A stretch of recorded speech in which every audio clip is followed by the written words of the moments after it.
Imamo pomembno novost v primeru očeta obtoženega streljanja, v katerem je umrla punca njegovega sina. Družina Whitney Robeson je pravkar vložila tožbo zaradi protipravne smrti, ki razkriva, kaj naj bi se zgodilo tisto noč, ko je umrla, in družina podaja nekaj šokantnih obtožb. Kakšne izkušnje je imel z orožjem?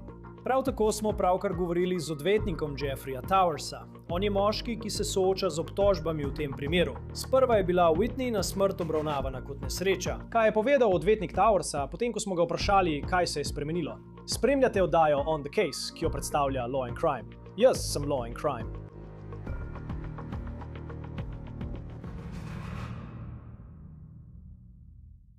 Preden to storimo, želim razčleniti podrobnosti v tej novi tožbi zaradi protipravne smrti, ki jo je vložila družina žrtve v tem primeru. Družina Whitney Robeson je pravkar vložila to tožbo na civilnem sodišču okrožja Jefferson v Alabami. To je okrožje, kjer je marca izgubila življenje. Do zdaj smo vedeli, da so bili 7. marca policisti poklicani v hišo v Trussvillu v Alabami, približno pol ure severovzhodno od Birminghama. Po navedbah policije je bil strel sprožen v soboto zvečer okoli 9:20 zvečer. Whitney je bila ustreljena in odpeljana v bolnišnico v Birminghamu, kjer so jo nekaj več kot uro kasneje razglasili za mrtvo. Whitney je leto prej diplomirala na univerzi Auburn.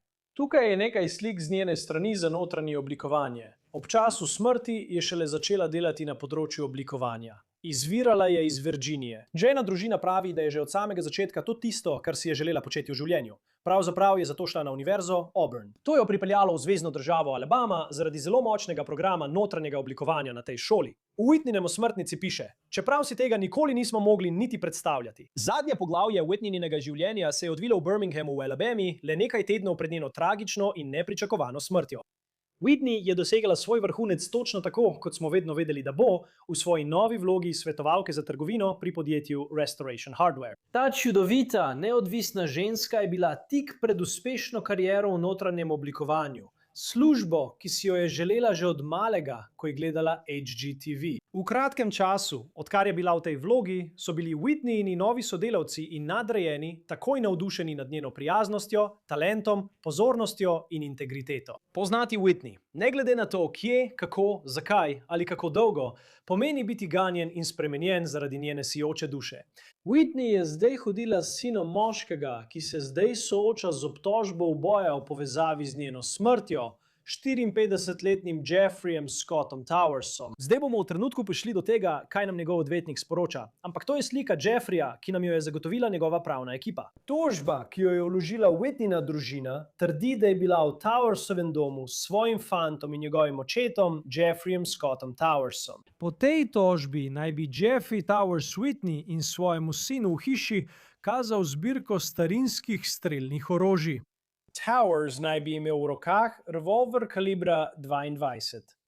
Citiram: ne glede na to, ali je bilo obtožencu Towersu znano ali neznano, je bilo orožje, s katerim je ravnal, nabito. In ko je orožje pokazal Whitneyju in njegovemu sinu, je bil po nesreči sprožen en sam strel. Tožba navaja, da je krogla zadela Whitney v zgornji levi del prsnega koša. Vzrok njene smrti je bila strelna rana prsnega koša. Po navedbah te tožbe naj bi bila zadeta v levo pljučno krilo, srce in aorto. Tožba prav tako navaja, da v času njene smrti v njenem telesu ni bilo drog ali alkohola. Tožba nadalje navaja, da je imel Towers dolžnost skrbnosti do Whitney Robeson, da ravna razumno in varno pri ravnanju, uporabi in nadzoru strelnega orožja. In tožba navaja, da tega domnevno ni storil. Tožba tudi navaja, da je imel Towers dolžnost varno pregledati in vzdrževati vsa strelna orožja na svoji posesti. Tožba je obtožila Towersa, da ni pregledal pištole, da bi se prepričal, da ni bila nabita.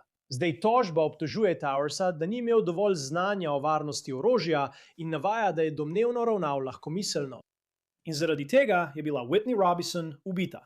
Towersa v tej tožbi prav tako obtožujejo malomarnosti, ker naj ne bi ustrezno vzdrževal pištole, ki je sprožila strel. Ponovno vemo, da je šlo po navedbah te tožbe za revolver kalibra 22 in da je bil del zbirke starinskih orožij. Kar zadeva starost tega orožja in njegovo stanje, ti podatki naj še ne bi bili razkriti. Ta tožba zdaj zahteva neznano višino odškodnine. Pogovorimo se še o kazenskem vidiku, saj je Towers zdaj obtožen uboja iz malomarnosti. Zdi se, da se je v tej preiskavi nekaj spremenilo, da smo prišli do te točke.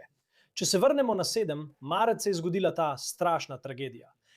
In tisto noč je bil po poročanju AL.com dogodek obravnavan kot osamljen in ni predstavljal nevarnosti za javnost. Policija je tudi povedala, da imajo nekoga pridržanega. Zdaj je mrliški oglednik v okrožju Jefferson v Alabami razsodil, da je bila Whitneyina smrt nesreča. Nobena obtožnica ni bila vložena. In zgodba se je v tistem trenutku zdela, da ne gre za kazenski primer, ampak zgolj za zelo tragično nesrečo, izgubo življenja, od katere si nobena družina ali ljubljena oseba ne more nikoli opomoči. A potem, približno 2 meseca kasneje, potem ko je bila Whitney ustreljena in ubita v tej hiši, policijska uprava Trustville je izjavila, citiram: "Po obsežni preiskavi, ki jo je izvedel oddelek za kriminalistične preiskave, detektivi so 11. maja 2026 preko okrožnega tožilstva okrožja Jefferson pridobili nalog za aretacijo Jeffreya Scotta Towersa iz Trustvilla." Policija je Jeffreya Scotta Towersa obtožila uboja iz malomarnosti. Policija navaja, da so Towersa 11. maja prijeli brez incidentov in da je lahko plačal varščino v višini $30,000. In trenutno je na prostosti, medtem ko se primer še vedno obravnava v kazenskem pravosodnem sistemu. Njegov odvetnik se je odzval na nekatere kritike glede te varščine. Ker veliko ljudi, in videl sem to v komentarjih, je na to opozorilo. In so rekli, da za nekoga, ki je obtožen smrti druge osebe, tudi če gre za uboj iz malomarnosti, se pojavljajo vprašanja, zakaj varščina ni bila višja in zakaj je lahko izpuščen. O tem bomo govorili čez trenutek. Rad bi vam pokazal izjavo, ki so jo sprva podali odvetniki Jeffreya Scotta Towersa. V njej piše, citiram: "To, kar se je zgodilo gospe Robeson, je bila tragičen dogodek. Čeprav razumemo, da mora pravosodni sistem opraviti svoje delo, vemo, da bodo dejstva pokazala, da gospod Towers nima kazenske preteklosti, je bil vse življenje produktiven in spoštovan državljan ter ni kriv za te obtožbe." Rad bi bil jasen. Preden preidemo na intervju z odvetnikom Towersa, Johnnyjem Amarijem, ki nam pove, da naj bi bil Towers naslednjič na sodišču julija, da je ta zgodba, ki kroži o tem, kaj naj bi se zgodilo v njegovi hiši tisto noč marca, izhaja iz civilne tožbe, ki jo je vložila žrtev v tej zgodbi. Še nismo slišali zgodbe, ki jo predstavljajo tožilci, ki vodijo kazenski primer. Pridružuje se nam, da bi malo več povedal o tem primeru, odvetnik Jeffreya Towersa, Johnny Amari. Hvala, gospod, da ste si vzeli čas in ste z nami. Tožba zaradi protipravne smrti, ki jo je vložila družina Whitney Robinson. Kakšen je vaš odziv na to, kar očitajo vaši stranki? Najprej naj povem, da smo to pričakovali. Mislim, da je to očitno zelo tragičen dogodek. In kadarkoli pride do zakonite izgube življenja, bo seveda sledila ocena, kaj jo je povzročilo. In na dan bodo prišla različna dejstva. V takšni situaciji bi povsem pričakovali civilno tožbo ali tožbo zaradi protipravne smrti. Tako da, veste, nismo bili presenečeni, pričakovali smo to, pravkar sem to videl čez vikend. Nisem imel priložnosti govoriti z odvetnikom tožnika in trenutno, veste, nisem angažiran kot civilni odvetnik. Tako da, kolikor jaz razumem, takšno situacijo bo civilni postopek najverjetneje prekinjen, dokler se kazenski postopek ne zaključi. In kar se tiče kazenskega postopka, mislim, da imate v tej civilni tožbi prvič predstavljeno zgodbo o tem, kaj naj bi se po njihovem mnenju zgodilo v hiši. Pravijo, da je vaš klient razkazoval starinsko orožje, revolver kalibra 22, in da je iz orožja je nekako počilo. In ta krogla je vzela življenje Whitney. Kaj vam je vaš klient povedal z svojega vidika o tem, kaj se je zgodilo tisto noč? No, trenutno se bom izognil vsemu, o čemer sva se s svojim klientom pogovarjala. Ena stvar, ki vam jo lahko povem, je, da kadar si tako zgodaj v kazenskem postopku, kot smo mi, mislim, da je bila obtožnica vložena šele prejšnji teden. Še vedno prejemamo informacije, tako kot vsi ostali, vključno z razkritjem dokazov. Našo zahtevo za razkritje dokazov smo vložili šele prejšnji teden. Zahteva je bila odobrena in šele zdaj smo začeli prejemati nekatere dokaze, vendar še nismo imeli priložnosti, da bi jih v celoti pregledali in ugotovili, kaj manjka oziroma kaj še prihaja. Ampak to je vse del kazenskega postopka, ki bo preprosto potreboval nekaj časa, da se izpelje do konca. Ne, in popolnoma razumem to, popolnoma spoštujem. Veste, saj še vedno čakamo, da tožilci v tem primeru objavijo informacije o tem, kaj naj bi se domnevno zgodilo. Kaj nam lahko poveste o svojem klientu? Kakšne izkušnje je imel z orožjem? Veste, verjetno jaz svojega klienta predtem osebno nisem poznal. Tako da je to verjetno nekaj, kar bom ocenil skupaj z njim. Eno stvar lahko povem o svojem klientu, res mu je bilo mar za gospo Robinson. In tej družini je bilo mar za njo. So popolnoma uničeni. Mislim, moj klient je zaradi tega popolnoma uničen. Eno stvar vam bom povedal o svojem klientu, nima kriminalne preteklosti. Ne zlorablja drog ali alkohola. In pravzaprav smo precej prepričani, da bo toksikološko poročilo na voljo v nekem trenutku, ki bo pokazalo, da v njegovem krvi v tistem času ni bilo drog ali alkohola. Tako da je bil to resnično le tragičen dogodek. Če se vrnemo nazaj in pogledamo zgodbo, kot je bila predstavljena do zdaj, je bilo to razglašeno za streljanje po nesreči, oziroma naj bi mrliški oglednik to opredelil kot streljanje po nesreči. In zdaj se sooča z obtožbo za uboj.